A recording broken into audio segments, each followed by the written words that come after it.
This episode of the Folding Towels podcast is brought to you by Hygiene Australia. Did you know that oil retention in towels isn't just gross but can be a fire hazard? Hygiene Australia have worked with the health and wellness industry to develop cleaners and laundry products that are guaranteed to remove oil residues from your towels so that they feel and smell clean, last longer and reduce your risk of laundry fires. Listeners can get 15% off their next order when they visit hygieneaustralia.com.au and use the code 15OFF-FOLDING-TOWELS.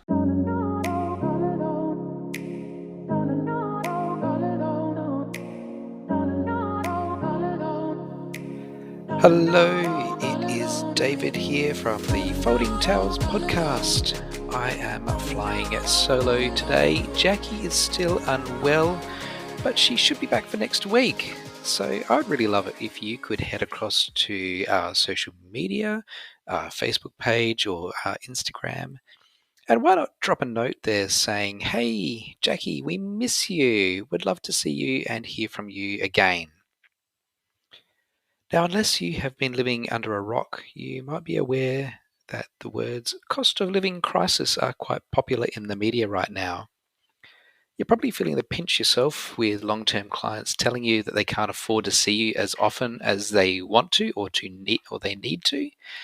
And I know that I am certainly having those conversations. And it's a time to be a bit resourceful, as well as being tactfully compassionate. Adults are free to make their own purchase decisions with anyone they choose, and that might not include you right now. So, if you are at the point where you are having regulars, or that you do have regulars and you haven't seen some of them for a while, then chances are that they are choosing not to spend money on massage right now, or they have found someone cheaper to go to. I did have the conversation this week with someone I hadn't seen for a while, saying she's only going to come in to see me every 3 months or so, and she's going to go for top-up massages from another therapist who, in her words, isn't as good but gets her through. Now, I don't actually know whether she's just trying to butter me up so that I don't feel offended, or if her words are actually genuine, but I did thank her for coming back. Now, I'm not the most expensive therapist in my area, and I'm definitely not the cheapest. But one thing I offered to this person was a shorter session. We could be really targeted, you'll still get the relief you're looking for, we can drop something like the footwork that you really like, and I'm quite a functional and practical person. So in my mechanical and logical mindset, it's a great solution. And one that other clients who have disclosed money pressures have actually taken up.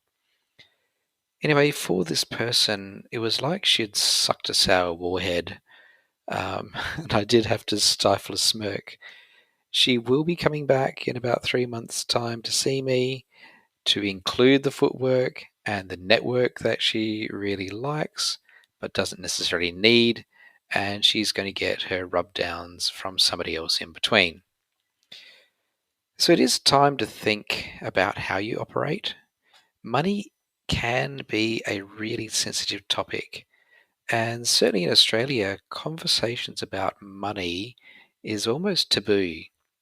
So when someone does bring up and disclose money pressures as being their reason for not coming in when they really needed to, it's real and it's raw. And it's a conversation that is a real sign of intimacy and trust. So think tactfully. If you work at more the relaxation end of the massage scale, pushing somebody's appointment out by a week or a fortnight might make the world of difference to their budgeting. They may not be brave enough to have that conversation with you and raise that themselves. And if you are working more with pain and movement and dysfunction and injury, nowhere is it written that a massage has to be an hour long. If they're coming in for knee stuff or neck stuff, because that is their priority, and appointments close together are appropriate to meet their clinical goals, you can offer a shorter session of 45 minutes or 30 minutes. Chances are they don't know that you can do that, and you'll win their trust and they'll still meet their goals. Anyway, today's topic is 10 free or low cost things that isn't Facebook ads that you can do right now to find new clients, or actually to reconnect with old and existing ones. And this episode is inspired by a conversation that I had with another therapist who was scraping the bottom of the barrel, rattling the tin, so to speak, seeing only 6 to 9 people a week. And you can't make a living on that. Not everyone has $1,000 a month or more to put towards marketing and promotion. And sure, Facebook or social media marketing, when it is done well, with a properly structured campaign, can be very effective. But unless you have the resources and the know-how, social media marketing can be like just throwing your cash in a fire. So that's not to hate on social media marketing. I have used it with great effect at times. But if you are really tight for cash, then this episode is going to give you a whole bunch of things that you can do right now that isn't paid social media marketing. So let's get on with it. Now, the first one is email marketing. Go and have a listen to episode 52, which is all about email marketing. Because presumably you have a list of clients by now. It might be long, it might be short. So use that email list. Send some e-news. Pick some personal stories that your clients will relate to, such as, "This week I caught up with so-and-so," or "I've been thinking about this for a while now and I'd like to tell you about it."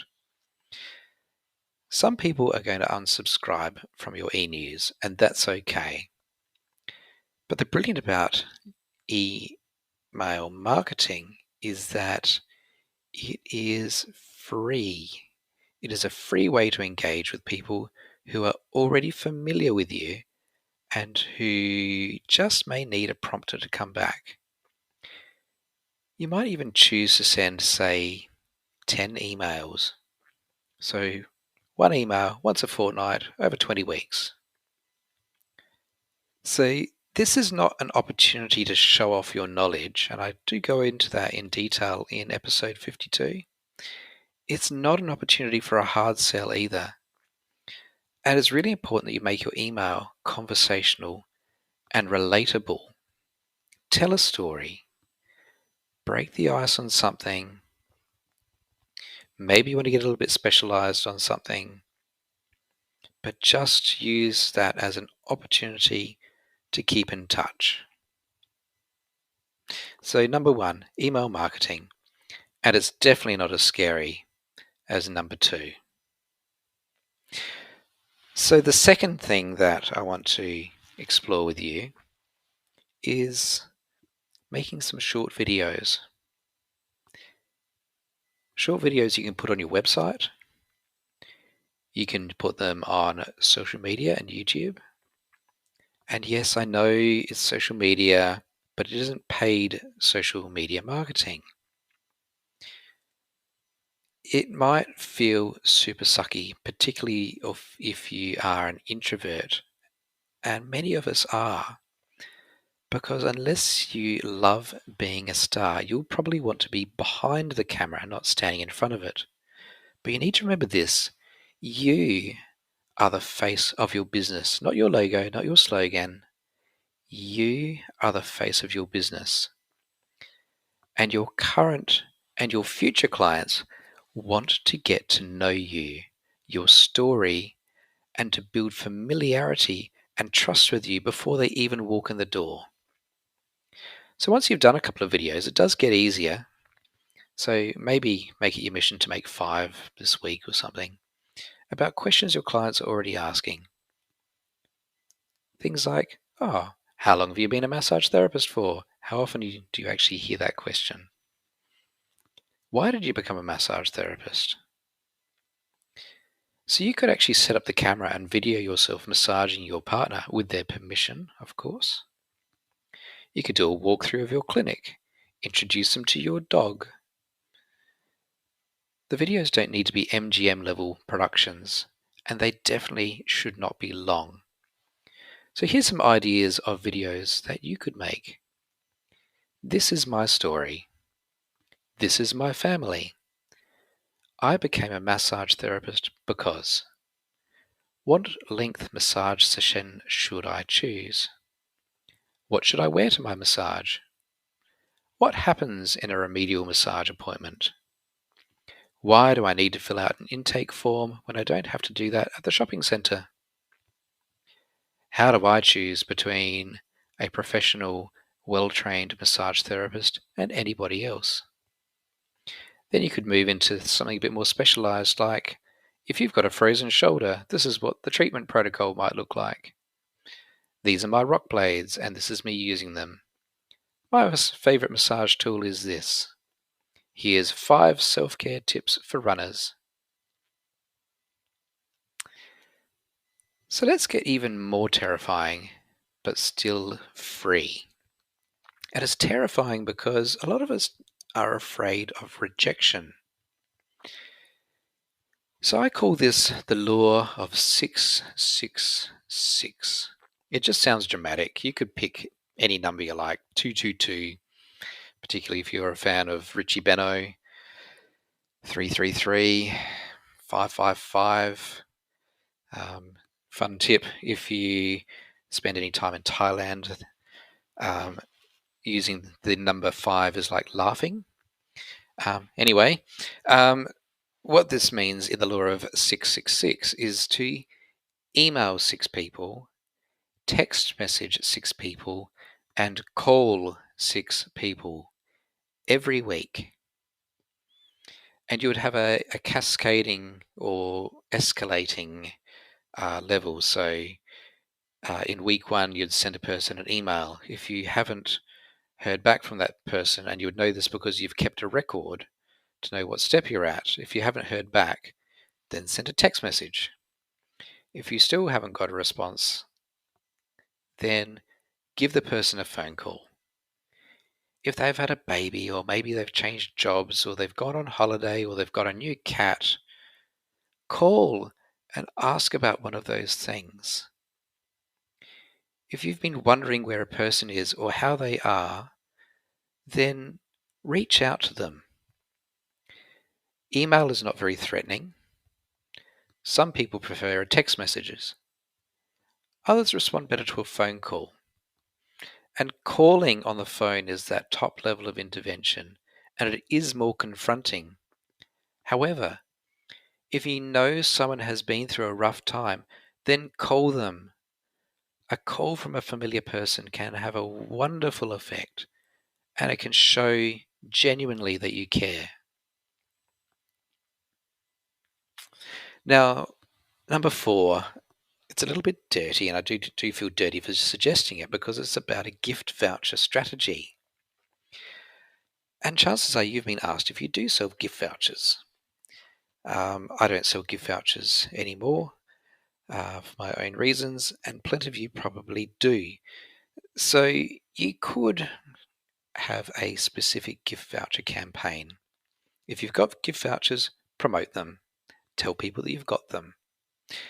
You could do, and I'm using the air quotes here, a special price on gift vouchers. Rather than offering 25% of a voucher or whatever, you could upgrade. So someone purchases a 30-minute gift voucher and they get an extra 15 minutes. Or maybe if they buy 2, they get a 3rd gift voucher to give to a friend. Like there's plenty of gift voucher strategies out there. You'll find books on them. You could look up on the internet something like Give to Get, campaigns along those lines. And if you are offering a special price on a gift voucher, then you can lawfully in Australia shorten the expiry date. And it is an opportunity to get cash through the door quickly. Now, we have done an episode about managing gift vouchers. Check out episode 28 if you haven't done that already. But it is an opportunity to generate a bit of cash and to get people on across the table, particularly if it is a bit of an upsell and offering that longer length session, that perception of value.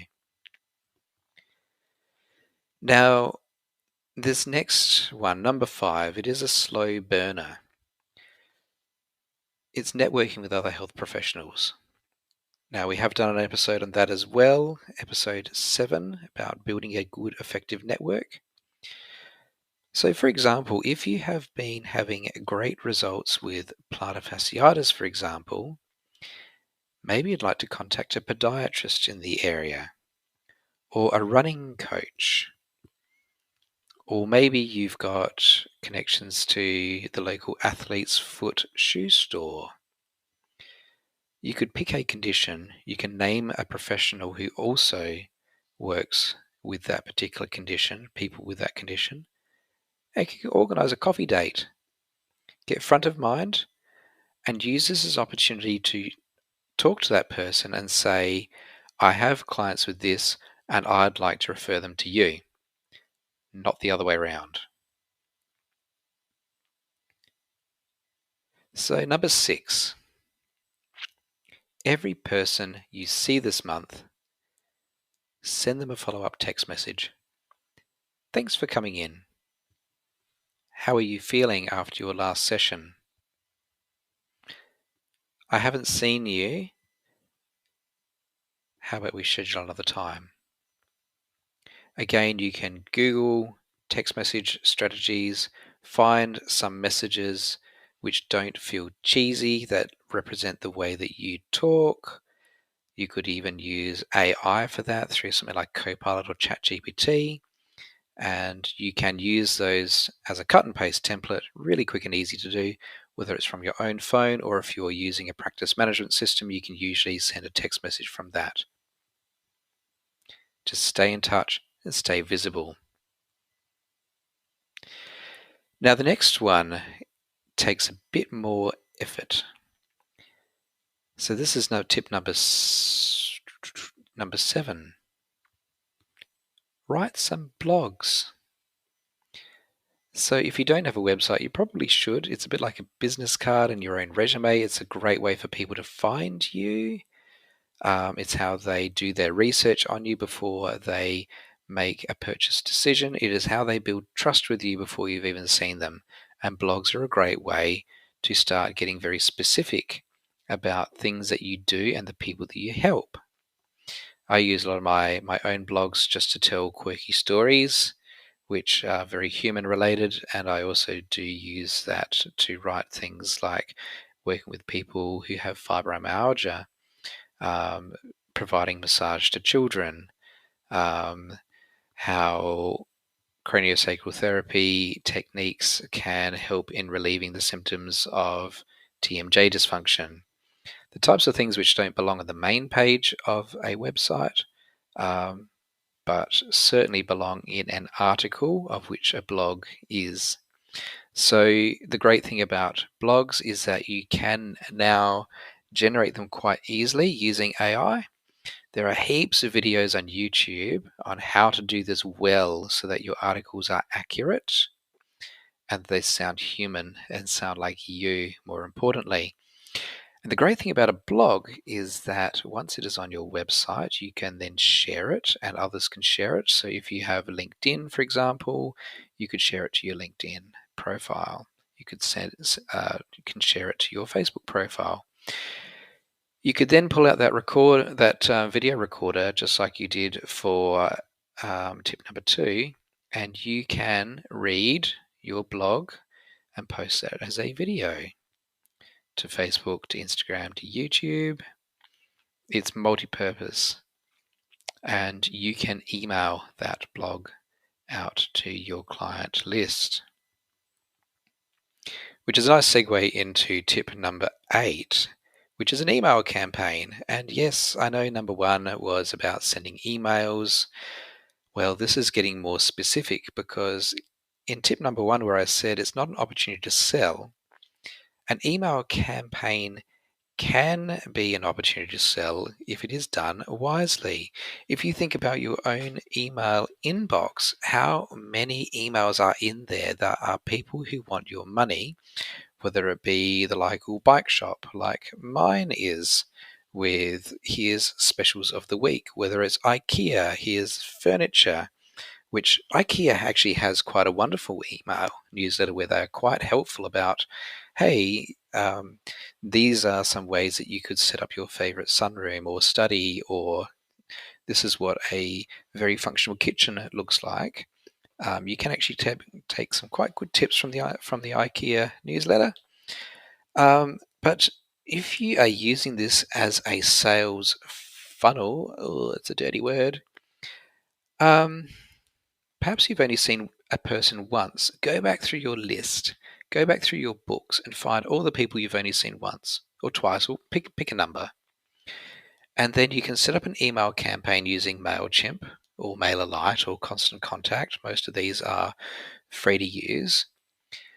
Or if you have your a online practice management system, I use Clinico, for example, you can generate reports and you can send emails to people who meet specific criteria, like I haven't seen a particular person for 12 months.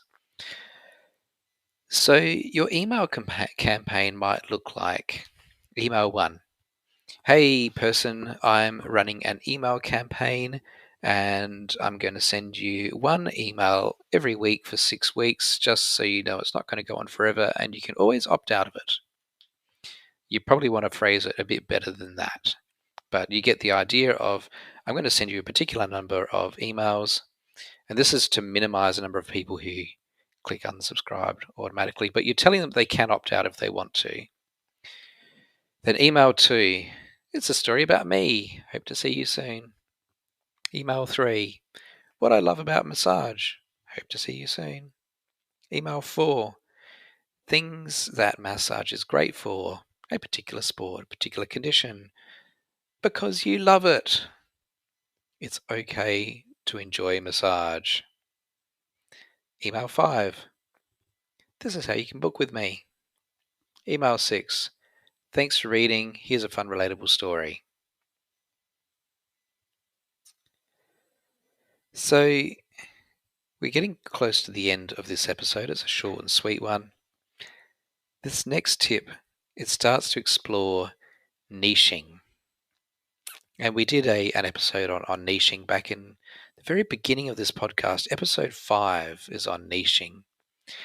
So in this example, the therapist that I was talking to really wanted to work with more men.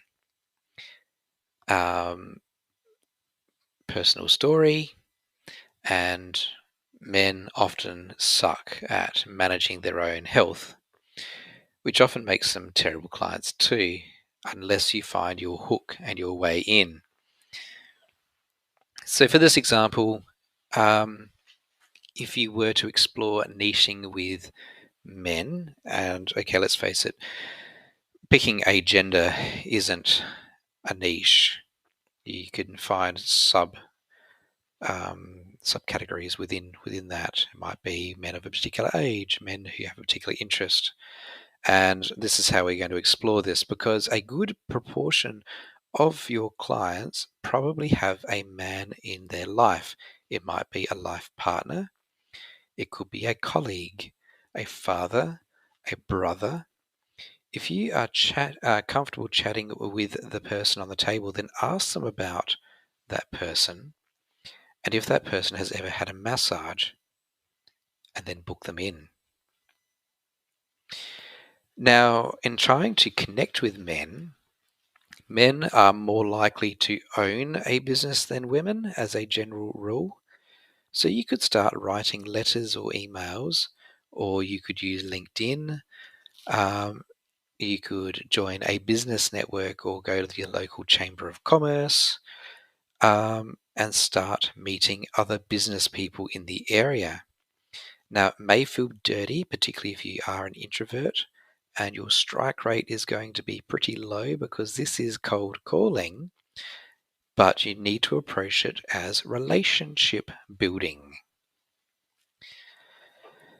So that is a throwback to our episode on niching as well. On networking, episode 7.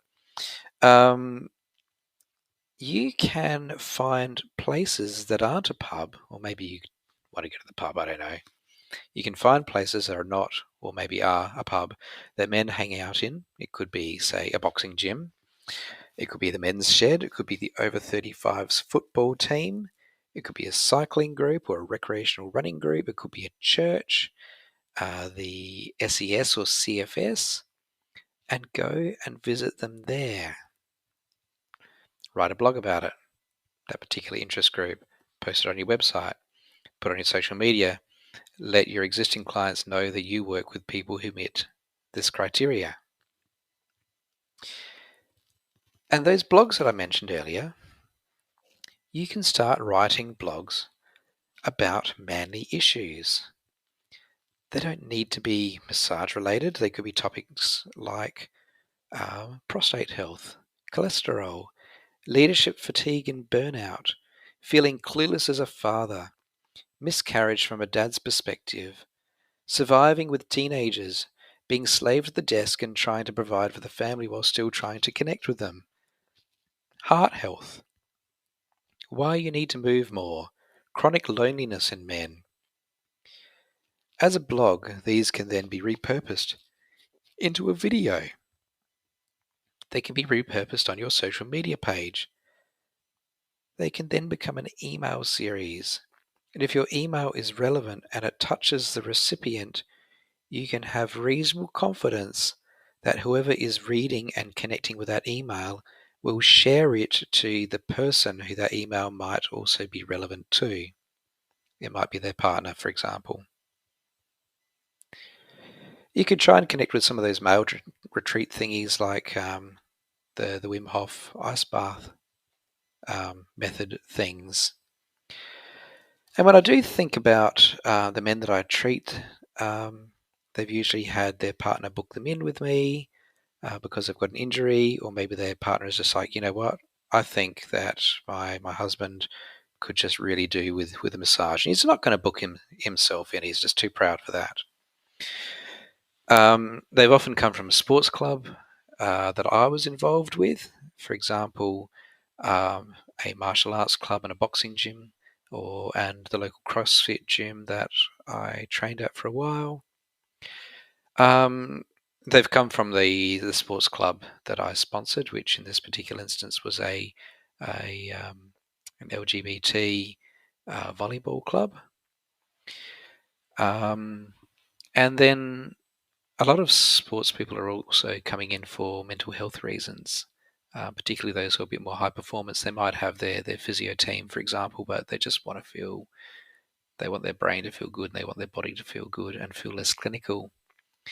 All right, so last one, number 10. And this of the list of things is the only one that comes at a cost. So back in 2016 to 2019, when I was running and before I blew my knees out, I bought some singlets. I did this on the cheap, so I bought some singlets from Big W. I bought some iron-on transfer paper from Officeworks, and I used an inkjet printer to print up my logo. And I essentially branded my own running shirts. So it had my logo, a message, and a contact number on it. And then I was running in park runs and local running events. And runners who need massage like to see people who also run.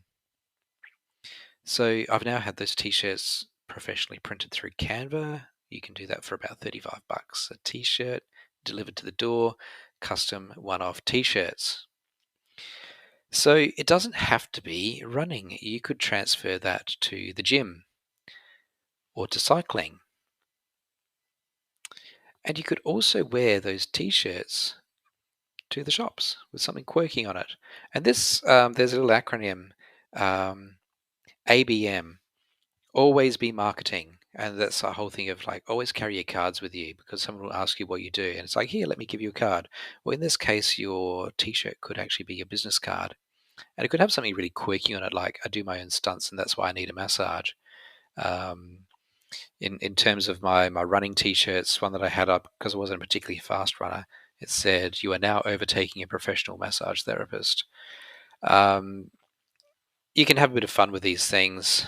Put your phone number on it, put your website on it, and you'll be surprised the number of people who will engage you in conversation because they think that your shirt is quirky. Quirky shirts, love it. It's an opportunity to have a bit of fun. Always be marketing. You are your brand. So I want to encourage you to try out these strategies and see which ones work the best for you. You don't have to do all 10. Pick one, maybe two. And I bet you're not going to pick the videos straight off the bat.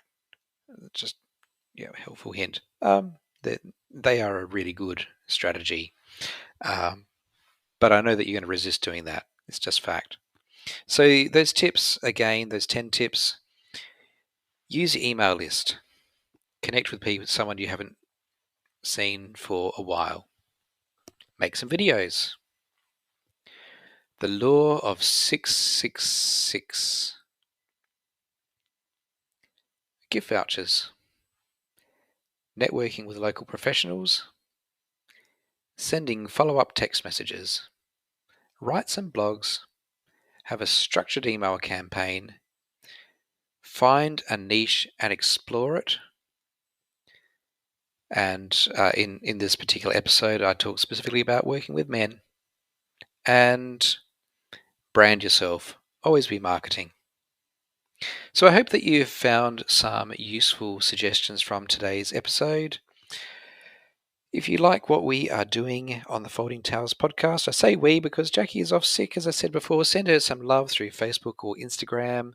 Reach out to her and just say, hey, Jackie, we love you. And you will find our Facebook pages at facebook.com/Folding Towers podcast. Instagram is pretty much the same. You can visit our website, foldingtowerspodcast.com.au. And if you're listening to us on Spotify, you can leave us a rating. If you're listening to us on Apple Podcasts, you can leave us a rating and or a review. Don't forget to like and subscribe so that you never miss an episode, and it helps us to be found by other passionate massage therapists just like you. Look, quick shout out to our sponsors at Hygiene Australia who are helping us with our production costs. And we, that is Jackie and I, will see you in the next episode. Bye for now.